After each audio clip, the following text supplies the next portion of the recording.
जहाज आता भांगारात काढलं जाणार आहे।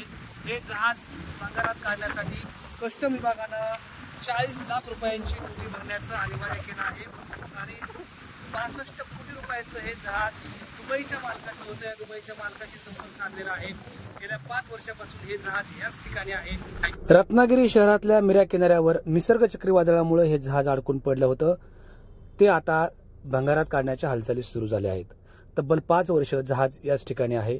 त्यामुळे या ठिकाणी पर्यटकांची देखील गर्दी होते हे जहाज पाहण्यासाठी। 35 कोटींचं हे जहाज आहे आणि ते 2 कोटी रुपयामध्ये भांगारात काढलं जाणार आहे।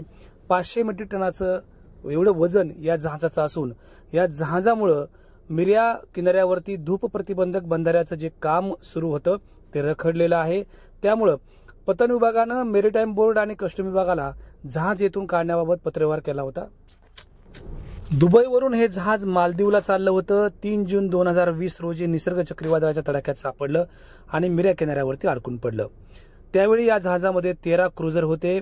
मेरीटाईम बोर्ड, पोलीस, तटरक्षक दलाच्या मदतीनं रेस्क्यू ऑपरेशन करत या 13 जणांचा जीव वाचवण्यात या यंत्रणेला यश आलं होतं। दरम्यान दुबईचं हे जहाज असून या जहाजाच्या मालकाशी संपर्क करण्यात आला असून 40 लाखांची कस्टम ड्युटी भरल्यानंतर ते जहाज भांगारात काढलं जाणार आहे। त्यासाठी केंद्र शासनाची देखील परवानगी मागितली गेलेली आहे आणि मेरीटाईम बोर्डाच्या अधिकाऱ्यांनी या संदर्भातील माहितीला दुजोरा दिला आहे। आणि हे पाहण्यासाठी दररोज शेकडो नागरिक, शेकडो पर्यटक या ठिकाणी येतात। रत्नागिरीच्या मिऱ्या बंदरानजीकचं हे जे जहाज आहे ते आपण पाहतो आहोत आणि हे जहाज या ठिकाणी अडकलं होतं 2020 मध्ये आणि तेव्हापासून ते याच ठिकाणी आहे आणि ते आता बऱ्यापैकी कुजलेलं आहे आणि ते आता भांगारात काढलं जाणार आहे।